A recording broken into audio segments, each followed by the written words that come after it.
We got the latest and greatest on Afghanistan, and it's actually gotten worse. It's not good. Also, FDA, they've approved the vaccine. Why did they do that? I'll tell you tonight on I'm Right.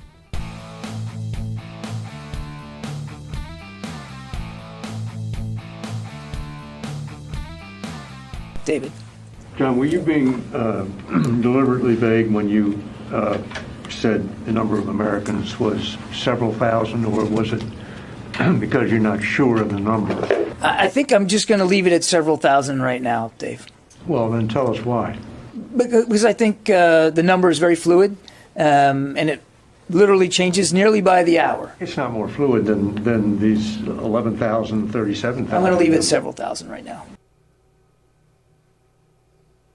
I'm sorry, what? What? I don't mean to laugh, but what?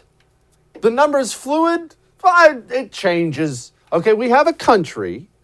The problem right now is we have thousands and thousands, clearly over 10,000 American civilians in that country.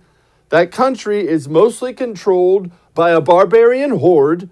We need to get the American civilians out of that country.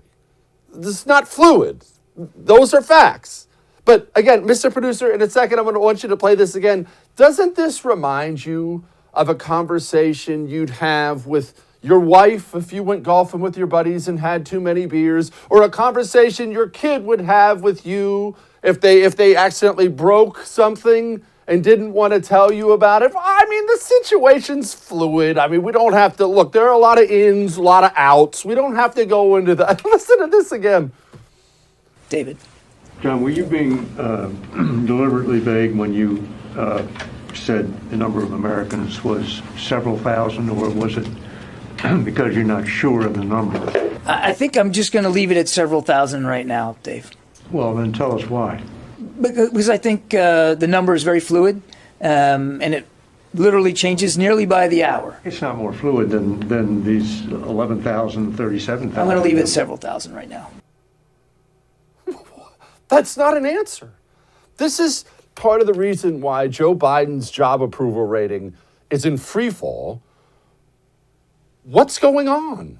Okay, they bungled the withdrawal from Afghanistan. Clearly. All right, clearly. Look, it's a huge scandal. It's a huge foreign policy embarrassment. Yes, it's all those things. We've covered all that before. We know all that. Let's set that aside. That's in the past. We can't undo that. They screwed up every part of the withdrawal. We left our American civilians there. We left billions of dollars of our equipment there. It's now in the hands of the Taliban. All that sucks, all right? You screwed up. You spilled the milk.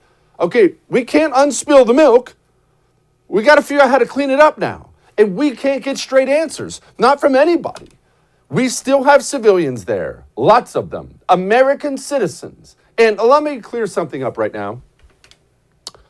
American citizens come first for America. That's how nations should run. Doesn't mean you can't care about other people. Doesn't mean you can't help people out. Doesn't mean you can't do smart things. But Mexicans, citizens, should be number one for the Mexican government. Canadian citizens should be number one for the Canadian government. German citizens, number one for the German government, so on and so forth. We elect these people. It's their job to worry about us first. American citizens first and foremost. And not only are our people not able to get out right now, the situation around the airport, the one place of the country we still control, is so chaotic. The U.S. Embassy, they're advising Americans, don't even try to get there. Hey, you know how the airport's the only way out? And you know how we said we're not coming out to get you? You have to get to the airport on your own? We're going to take all that back. Don't even attempt to get to the airport on your own. The American people right now have no faith in their government. And they shouldn't. You can't get a straight answer on anything. It doesn't look like they're even slightly interested in improving how we look in front of the world and improving the situation in Afghanistan. Each and everything we see out of Afghanistan right now, out of our president, out of our administration, it all looks political. And you see, that's the problem. It all looks political. And it all is political. Remember what I've told you? We've been talking about this for a while. What are the three characteristics the people share who control all of your cultural institutions, and most definitely the people currently running America? What do they share? Three characteristics. You probably know them by now. One, first and foremost, there's no love of country. There's no patriotism. Oftentimes they hate the country, but you have to understand, if you want to get these decisions, there's no love of country. Two, what's number two? Everybody knows number two by this point in time. They've resided only in the world of academia. So they don't understand the real world. They think things have changed. They're more civilized now. That's why they're always misreading these radical groups like the Taliban. And three, they believe they should rule over you. But back to number one, no love of country. The Biden administration screwed this whole thing up. It's really bad. We have civilians in danger. They're not interested in the civilians in danger. I mean, only up to the extent where it helps them politically or doesn't hurt them politically. That's what I've tried to explain. It will help you understand these people so much if you understand they're not sitting around a big table right now, a big boardroom saying, oh, we have all these civilians. Oh, I love America and I love Americans. We have to do everything we can to get those citizens out. That's what you'd be saying. That's what I'd be saying. They're sitting around a table. Oh, don't get me wrong. They're in tables and they're in meetings right now. And what are they saying? Have you seen the poll numbers? Hey, what's our approval rating with the middle-aged women? Bob, how are we doing with minorities? Okay, we'll have to adjust the messaging there. I hope Afghanistan doesn't hurt us in the midterms. That's how these sociopaths think. There's never a love of country because they don't come from that base. They only think about themselves. Here's Joe Biden still defending his decision. Let me tell you, you're sitting in Beijing or you're sitting in Moscow. Are you happy we left? They'd love nothing better for us to continue to be bogged down there, totally occupied with what's going on. So the idea, I think that history is going to record, this was the logical, rational, and right decision to make. Which, of course, it wasn't. Everyone knows that. Getting out of Afghanistan, yeah, we should have got out of about 2002. Of course, getting out of Afghanistan was the right thing. You take your civilians out first. You either take your equipment out too or destroy it, then you leave. There's a way to go about things. And just so everyone understands, the reason they didn't, it's not because they didn't know. They knew the civilians were there. They knew the equipment was there. Remember back to what we were just talking about? No love of country. They didn't care about getting out of Afghanistan. They don't care about history or doing the right thing. They cared about politics. The 20th anniversary of September 11th is coming up. They wanted a political win. They looked over at Afghanistan and they didn't see our troops. They didn't see our equipment. They didn't see our place on the world stage because they don't think in those terms. You think in those terms. They looked at Afghanistan and thought to themselves, what would look good in a commercial for September 11th? That anniversary's coming up, and they made a political decision because everything is political now. And the world's laughing at us. I mean, you remember the iconic photo from World War II, the Marines in Iwo Jima raising the American flag on Mount Suribachi. You remember that? Yeah, that's the one on the right you're looking at right now. The one on the left, that's the Taliban wearing, obviously, our gear, mocking us, hoisting up their flag. I know that's not the end of the world. It's a social media post, right? But we are sitting there in country with 6,000 of our troops, and they still think we're so weak and pathetic. They're openly mocking us repeatedly. That's how far we've fallen. And somebody has to go down, right? You and I, we have to have accountability at all times. Oftentimes it should be personal accountability, most of the time, right? All the 10 million times I've screwed something up in my life, about 9,999,999 of those were all my fault, 100%. Accountability is how nations thrive. It's how businesses thrive. It's how you thrive in your family. Joe Biden came out, announced he doesn't have any plans to fire anybody. Nobody. Imagine being embarrassed like this and looking around at your entire team and saying, good job, everybody. Yeah, you know what? Everybody gets perfect 10s on their progress reports this year. I think we really nailed this. That's how bad things are. And I mean, Anthony Blinken, my word, how this guy still has a job, I'll never know. Does the president not know what's going on? This is an incredibly emotional time for many of us. I'm sorry? What? What? Does the president not know what's going on? Because remember, Joe Biden's gone on TV, and he keeps getting up there and saying things that are just not true. I mean, he's saying gravity doesn't exist. There are facts and there are not facts. He's saying things that are not true. Anthony Blinken is asked about this. Does he not know what's going on? And his response is, this is an emotional time? What? What? That sounds like a teenage girl who didn't do her history homework. Hey, did you not do your history homework? Dad, this is an emotional time. We're run by children. We're run by children. And Joe Biden, look, job approval is in free fall. The American people are embarrassed. Remember, people don't like to be embarrassed. No matter where you stand, Republican, Democrat, embarrassment is one of those things, and everybody knows, everyone can see now, we've been embarrassed on the world stage. Joe Biden, he's not worried about it.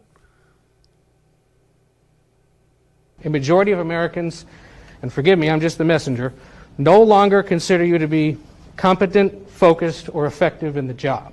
I haven't seen that poll. It's out there from CBS this morning. What would you say? I just want to point something out here, and I realize no one else is talking about this, but I'm actually going to play this again for you real quickly here, too. What is with the American media? The reporter in a country that has a free press, he can stand in front of the president, who has bungled everything he's done, brings up a poll about the president, and he has to say, forgive me, I'm just a messenger. These people are so pathetic. A majority of Americans, and forgive me, I'm just the messenger, no longer consider you to be competent, focused, or effective in the job. I haven't seen that poll. It's out there from CBS this morning. What would you say? And last but not least, let's not forget about Kamala Harris. And I want you to understand something as you watch this video. It's been making the rounds for 24 hours now. She's asked a question about Afghanistan and starts laughing. Kamala Harris is always laughing in awkward moments because this human being is a complete blank slate with no core belief system whatsoever. None. Don't kid yourself and think she's a far leftist either. If Kamala Harris thought the path to power was being to the right of me, she'd be there tomorrow. This person is a blank slate who only wants the next big thing. One of those ambitious people. That's why she gets uncomfortable and cackles like a hyena every time she's asked a question. Madam Vice President, what's your response to reports of Americans? Hold on. Slow down, everybody. I want to talk about two things. First, Afghanistan. We couldn't have a higher priority right now, and in particular, our priority is making sure that we safely evacuate American citizens, Afghans who worked with us, Afghans at risk, including women and children, and that is one of our highest, if not the highest priority right now, and a big area of focus for me in the past days and weeks, and will continue to be. She's so focused on Afghanistan, that's her getting off a plane in Asia, but not in Afghanistan. Gosh, all that may have made you uncomfortable, but I'm right. We got Jack Posobiec coming on next, but first you and I have to talk about home title theft. Do you own a home? If you own a home, as you're sitting here watching me, you might already be a victim of home title theft and you wouldn't even know it. That's what makes this crime so terrible. You don't even find out for 60, 90 days. You start getting eviction notices in the mail. That's real. It's happening to people across the country. Go to HometitleLock.com right now because they have a free offer for you, a free offer. If you go there right now, you can put in your address and check and see if you're already a victim. You might be. It's a $100 value. They're doing it for free right now for my viewers. HomeTitleLock.com. While you're there, sign up. Sign up and protect yourself. They'll detect any tampering and shut it down like that. We'll be back.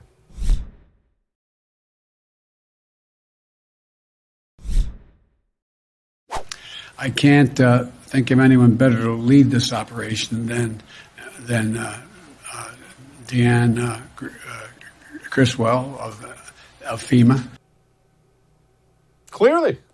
Joining me now to talk about the mental state of the president, Afghanistan, Antifa, and many other things is Jack Posobiec, former naval intel officer, editor, senior editor at Human Events, and author of the book Antifa, which I would highly recommend. Jack, all right, obviously we've all had a million laughs at Joe Biden's expense because the president can't form complete sentences, but you've got better sources than anyone I've ever known inside this White House. What actually is the concern there? Is he really as bad behind the scenes as he is in front of the camera?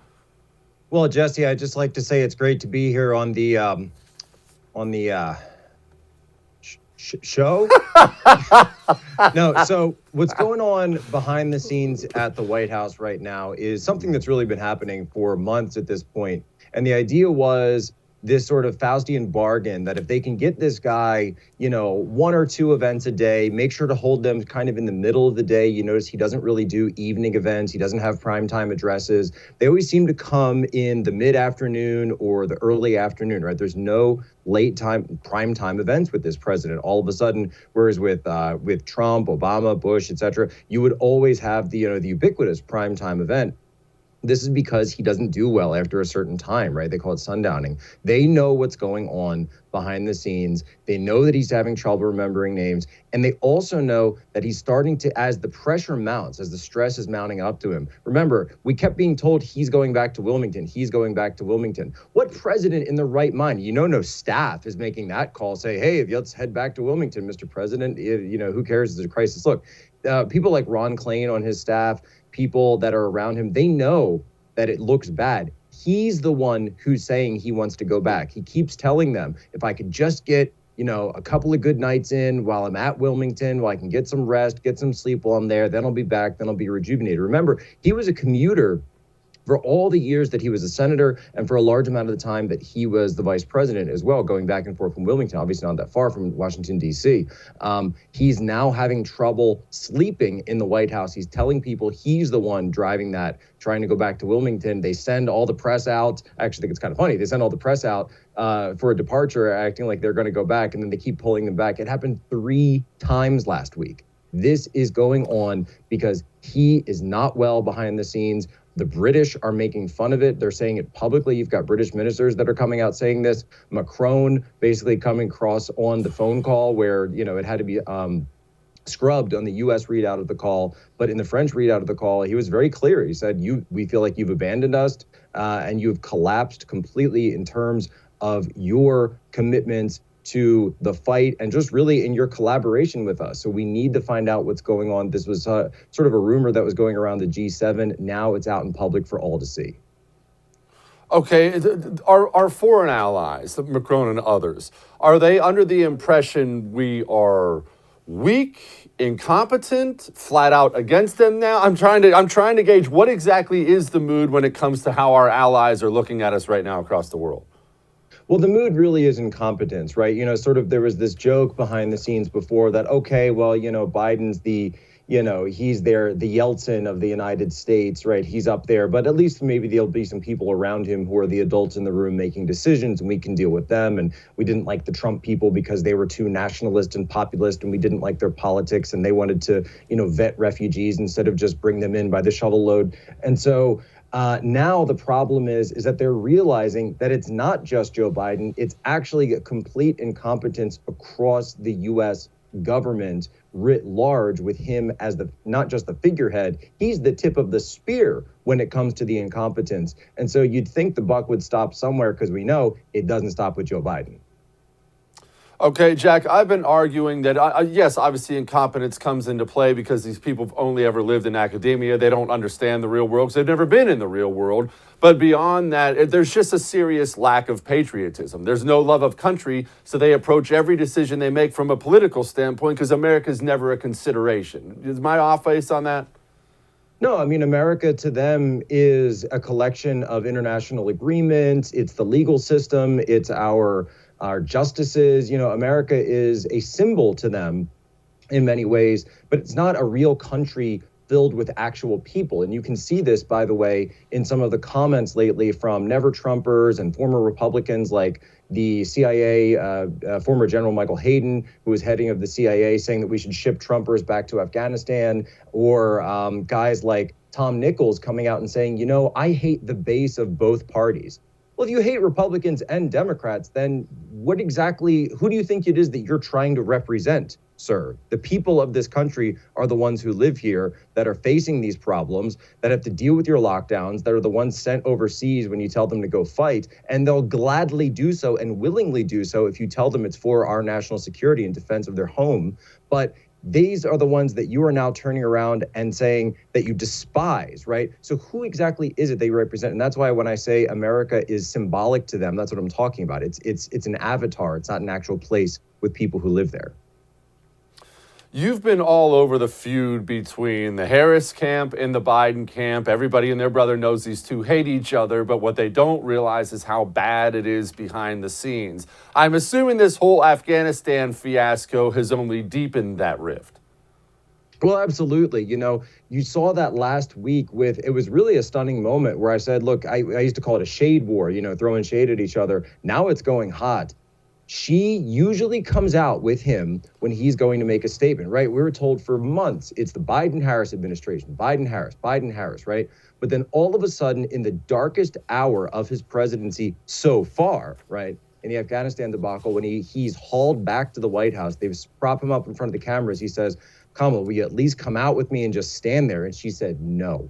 This was the first time that she stood backstage and watched from the green room rather than stand there with Joe Biden and do that sort of co-presidency thing. Then later, finally, when you see a picture of them together, she's kind of got, you know, she's making a certain finger gesture, hand gesture in the back of the picture that does not exactly look like she wants to be there. That's all bubbling to the surface of what's happening behind the scenes. Because really, the person who's happiest right now to be out of the country is Kamala Harris, because she's out in Vietnam, she's in Singapore, she's doing this Asia trip. She wants nothing to do with this because prior to Afghanistan, they had been trying to pin all the no-win situations on her, right? They were giving her the border, they were giving her they were trying to give her the eviction moratorium situation, which of course the left is really mad about.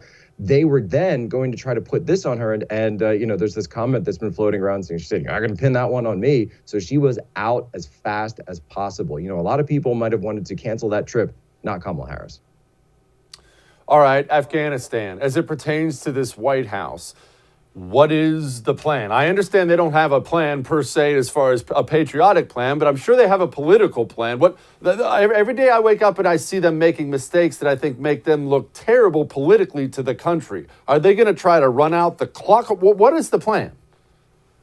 So right now what we're hearing is essentially the idea is whether or not they are going to continue to stay at Kabul or a potential option of retaking Bagram. That's, of course, been discussed publicly. It's also been discussed privately. We're starting to hear now more indications, actually, from Secretary of Defense Lloyd Austin's camp that he's sick of being thrown under the bus, sick of being the one who's pinned with this, because he's had, you know, a pretty good career, at least on paper, up until now. Now suddenly he's, you know, pinned with this face as the face of this disaster, him and Milley. And so we've actually heard a lot from Austin's camp that he wants to do something quite large and like go after Bagram, retake that, be able to go in there, use that airfield. Now you've got a fully fortified military airfield with the runway on it that you'll be able to control. He wants to go in and do that. Biden and the political side, they're the ones saying, well, you know, we just don't know if we want to do that. You're also hearing situations where people are talking about going out in onesie twosies, like we saw with this helicopter raid over the weekend, where they'll be going out with helicopters, Chinooks, and small forces, probably, you know, a couple of fire teams going out there, secure a group of linguists or a group of people in their family. These are the interpreters you're hearing about. Get them on the aircraft and then get them back as fast as possible with not fixing the rotor wing. And so, those types of things, obviously also very risky. So a lot of not very good options on the table right now. Amen. Jack, thank you so much, my brother. I appreciate it. Thanks so much, Jesse. Always a pleasure. It's not good. And the problem is there's not a horizon. I mean, there's nothing to look forward to right now. It's not like we have some destination. We just are twisting in the wind.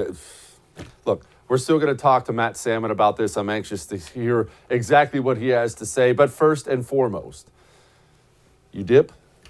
Do you smoke? Have you given up trying to quit? If you have, I understand. I did at one point in time because I dipped forever. Everyone knows I dipped forever. Started even before I joined the Marines, then all through the Marines. Then when I was done with the Marines, it was just something I did for years and years and years. So I kept trying to quit. I got to that point I wanted to quit, and I couldn't do it. It just had become part of my routine. Jake's Mint Chew is what works because it allows me to keep that routine. If I eat a meal and want a dip or a smoke, if you're a smoker, okay, have a dip.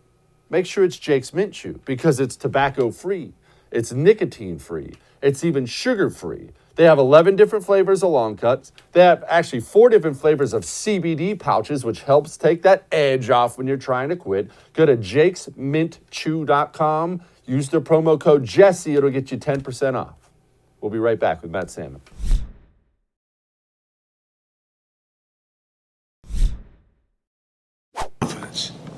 Together as the United States of America. So please get vaccinated today. God bless you all, and may God protect our troops. Thank you.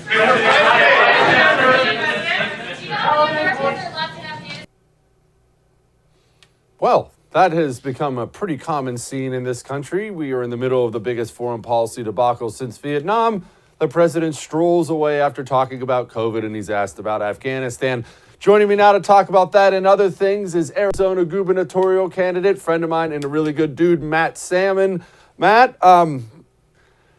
is it incompetence? Is it no love of country? Look, you know these people. What are we looking at right now? Is it both?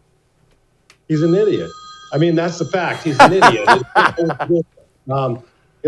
He has no clue what he's doing. And, I served with Joe Biden. He's never had a compass. He doesn't really have any policy chops for anything.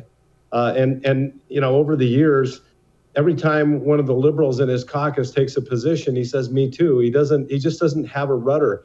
And it's very, very frustrating. And right now it's costing us dearly as a nation. It's costing us globally because our friends and our allies are wondering what the heck's going on with us, whether they can trust us in the future. The president of China, Xi Jinping, is jumping all over this and trying to threaten Taiwan, saying, look how terrible the United States is as an ally. They don't back their friends. That's what's going to happen to you. The same thing, it could be true with Putin and dealing with all of our enemies abroad, the North Korea, all of them. And it's frightening because all he's sending out is a message of total weakness. Can you explain the China angle right now? Because everybody I know who actually knows about this stuff, yourself included, brings up China when we're talking about what's going on right now. Why? Why is China looking at this and thinking, hey, maybe it's time to gobble up some of the weaker sheep? Because they use propaganda every chance they get. And when they see a chink in the armor, they're going to try to exploit it. And I think it's pretty clear that how we handled the pull out in Afghanistan was an abysmal failure and an embarrassment for our country. And I think that they're seizing on any opportunity that they can. He was in the news last week, right after the debacle at the airport, saying, "Look what kind of a weak ally the United States is. You just can't count on them." And when Trump was in office, nobody would have even contemplated a screw up like this. And China was silent because they knew that he was going to stand up to them. They've been stealing our IP, stealing our jobs, doing everything they can to get in the face of the U.S. And Trump, he stared them down and backed them down on the trade war. And for years and years and years, we've had this horrible deficit with China, and Trump is the only president I can remember in my lifetime that's actually narrowed that deficit. Okay, do we have the military capability or will, or probably neither, to stop China if they decide they want to just take Taiwan tomorrow? What's stopping them in all seriousness? Can we? Are we there? Or can NATO get involved? How do we stop this? Well, I think first and foremost, we have to tell China that any kind of aggression on our allies is aggression against us. Jesse, having served in the military, that we've had strong bilateral relationship with Taiwan for a long time. We've been doing military sales to them. In 1979, we passed the Taiwan Relations Act. It's a free democracy there, where they freely elect their representatives as well as their president. And if we turn our backs on our allies, we have no credibility going forward.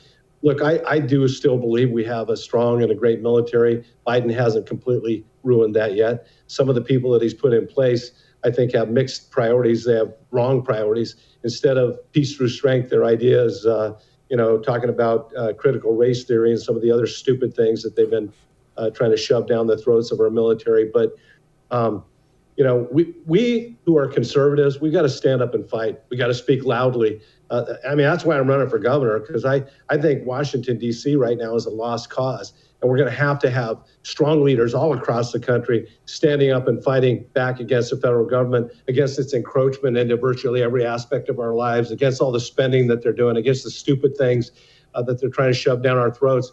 Just recently, the Department of Justice opened an investigation on our police department in the city of Phoenix. And it's just another mechanism for defunding the police. It's just one thing after another, Jesse. And they want to do everything they can to weaken the states. And we have to have strong governors like, Governor DeSantis, Governor Abbott, Governor Noem, standing up and saying, there is a 10th Amendment to the Constitution. We're not going to stand here and take it. We're going to fight you on it.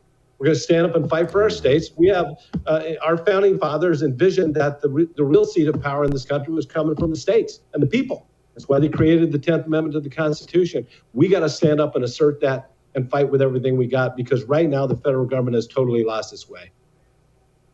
Amen. All right, speaking of encroachment, Trump had a big rally in Alabama this weekend, issued some warnings about the southern border. Here's a video.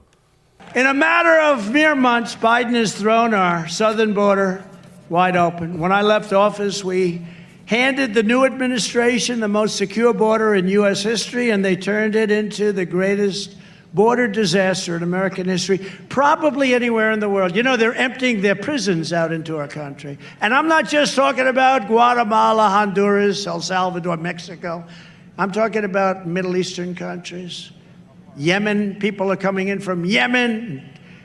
Our country will really be in trouble. Matt, I know you all are feeling it in Arizona. I know we sure are in Texas. Yeah, it's beyond a crisis. I've been down on our southern border with our border sheriffs in Yuma, in Sierra Vista, down in Cochise County, where I know you're very familiar with the folks down there. And the border apprehensions have just gone through the roof. And that's the ones that we know of. The ones that are getting by are even exponentially more dangerous. And right now, there's no policy decision at all. Nobody's being tested for COVID as they're coming across the borders. We know that more and more people with infections are getting across the border. It's just nuts. And we're taking the brunt of a lot of that. We, the border states, us, Texas, we're getting, and California, we're getting hit with the brunt of it. And our folks are wondering when it's going to stop. I guess if there is any silver lining in this dark cloud, it is that Biden has been the best recruiter of Republican voters I've ever seen in my life. A lot of people are standing up. They're mad as hell, and they're willing to do whatever they have to fight to protect our borders. Our borders are sovereign too, and we have a right to protect them. In fact, Jesse, when I get elected governor, the first press conference I'm going to do is with me with a post hole digger on the border, and I'm going to talk about if the federal government's not going to get it done, then we're going to, like Governor Abbott in Texas, we're going to get it done. We're going to figure out a way to pay for that in the state, and we're going to get it done. And we'll go all the way up to the Supreme Court if we have to, because we have a right under Article 4 of the Constitution, Section 4, to protect our own borders. We have a right. We're being invaded right now, and we got to do everything we can to stand up for our sovereignty as well and the rule of law. Yeah, well, we sure do. Matt Salmon, good luck. Best of luck to you. I hope it's Governor Salmon next time you and I talk. Hey, thanks, Jesse. Great seeing you again. Be good. Take care. Good dude right there. Good dude. All right. I know you carry, or at least you're working on carrying. My emails blow up with this all the time. Jesse, I'm buying my first weapon. Jesse, I'm going to start carrying, and that is awesome. I applaud you for that move. I'll never, ever look down on you for it. Go. Learn how to use a weapon. Learn how to use it safely first. Safety first. Then make sure you spend some time at the range. Make sure you're proficient with your weapon. But when you're done with all that, you've taken the time for safety. You've taken the time for training. You got the weapon. You got the ammo. If you can afford ammo these days, the holster matters too. In fact, if the holster fails at the worst time, you're dead. So you could almost say the holster matters most.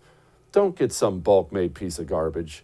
Get a custom holster from Northwest Retention Systems. Custom holster, made in America by Americans. And they have the coolest designs out there. Go check out everything they have at nwretention.com. And I'm going to save you some cash. If you use the promo code Jesse, you get 10% off. Go get your holster. Get your Scout chest holster. Get your mag holder. Get your belt. nwretention.com. All right. We have COVID madness next. Hang on.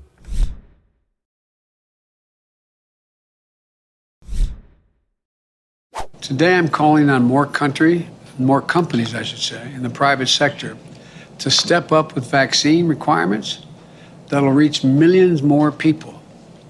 If you're a business leader, a nonprofit leader, a state or local leader who has been waiting for full FDA approval to require vaccinations, I call on you now to do that. Require it. Do what I did last month. Require your employees to get vaccinated or face strict requirements. Are you creeped out yet? Oh, by the way, that was today. In case you were wondering why you woke up this morning and saw the FDA approve the vaccine, that's why. It had nothing to do with whatnot. It just had to do with they wanted more freedom to tell these people to require this and require that. But back to what I just asked. Are you creeped out yet? You should have seen this coming because I told you it was coming. As soon as they started all that pandemic of the unvaccinated talk, what did I tell you? I came right here on I'm Right. And what did I tell you? I said, this is step one. This has happened a million times throughout history, where a country of some kind decides there's a separate lower class of people, and that separate lower class of people, they're responsible for all the problems in our society. That's step one, always step one. The inevitable step two. It is inevitable, which I've been warning you about. This isn't a surprise to you. The inevitable step two in that process is, okay, we found our separate group of people. They're the lower class and responsible for our problems. What should we do to them? That's all we're in now. We're just in that process of everybody in power, business leaders, government officials, figuring out exactly how much they can punish you and get away with it. I mean, after all, you're the lower class. All these problems right now in America, it's your fault. So they're always figuring out new angles, new ways to punish you. Now, when I asked if you were creeped out yet, allow me to ask it again. Are you creeped out yet? This is the United States of America. We now have mayors, governors, presidents, companies across the country openly threatening you with this is what you can do and this is what you can't do and this is what you have to do. Otherwise, I'm going to punish you. I'm sorry? And look, I've mentioned this before. I used to never understand, because I've always been a history freak, how the worst atrocities in history could happen. When I say I didn't understand how they could happen, I mean, who's the camp guard, right? Who's the guy lining people up against the wall and shooting them? Like, how could anybody get there in their mind? How could you get there? It's women and children, just mow them all down. Who's that evil? And I totally get it now. Popped into my head about a year ago. I get it now. You just frighten people. All you have to do is make people scared. Scared people are capable of anything and everything. We spent how much time telling everybody they're all going to die, grandma's going to die, you're going to die, your whole family's going to die, we're all going to die if you don't do something. Now you've effectively scared enough people into becoming monsters, absolute monsters. Here's the former head of the CIA and NSA saying, unvaccinated people? Pfft, send them to Afghanistan. Now, I need to clarify this again. This is the former head of the CIA and NSA. This is not some idiot college kid. This is some radical standing on the street corner. This man has headed both of the major United States of America intelligence services. That man right there, wanting you to get shipped off to Afghanistan, he's read your emails and text messages. He can destroy your life with the snap of his fingers. Who's been telling you? Who's been telling you these people are setting up a system where you are the separate, lower class, responsible for the problems of society, and they're gearing up to do something absolutely awful? I mean, I could go through this list of stories. It's jaw-dropping for you. We have a doctor in Alabama. He's not treating patients who aren't vaccinated. We have a hospital in North Texas. Sorry, only the vaccinated welcome here. Slowly but surely turning people into monsters. I 100% get how history's atrocities happened. I get it. It's all laid out in front of me now. I totally get it. These people, they hate you. Time to protect yourself. It's time to make sure you're protected. All right. That's enough of that garbage out there. We have a lighten the mood next. And I just want to say this, and I'm dead serious. Don't try this at home. I understand there's going to be a temptation when you watch this video to try this at home if you have all the necessary equipment. Please don't. Coming up next.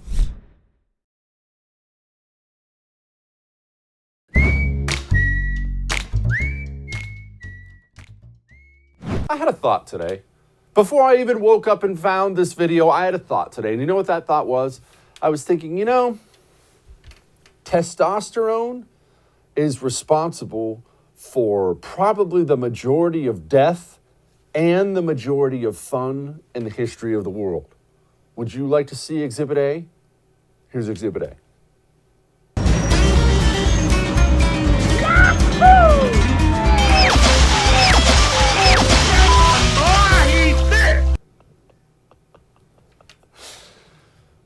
Is that smart? No, it's not smart. Would I do it? Absolutely. All right. I'll see you tomorrow.